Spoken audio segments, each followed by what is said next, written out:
In the last video, we talked about what are OKRs and why they're important. In this video, we will cover how to write a good objective and key result. We recommend doing it with your whole team. Invite stakeholders, designers, and developers if you're a product team, and run an OKR planning session. Don't do this in a silo. Collaborating with your team ensures you create an alignment and you have your team support. So you want to run an OKR planning session. Let's go over how to prepare. First, prepare a list of problems you know exist in your space. Schedule a 60-minute meeting with your team.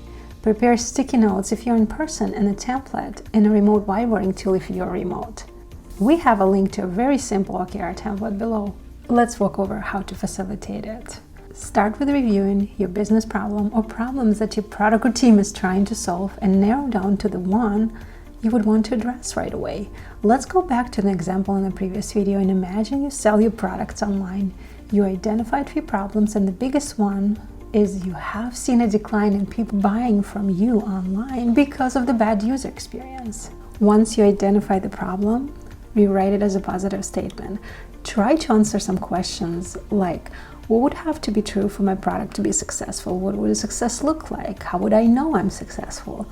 This would be your objective. It would be your North Star. It should be aspirational and time-boxed. Let's go back to our example. In our case, our objective could be our e-commerce platform has the most compelling purchasing user experience by the end of the year. Now, let's switch to the audience and brainstorm who will be affected if you reach your goal. In our example, the audience are customers. Then brainstorm how would their behavior be affected. An example could be if you fix the problem, more customers will be buying online. Choose the most important ones and next think how will you make them measurable. These are your key results. Few things to keep in mind. First, our key results need to be changes in human behavior. It's something that our audience would be doing differently after we reach our objective.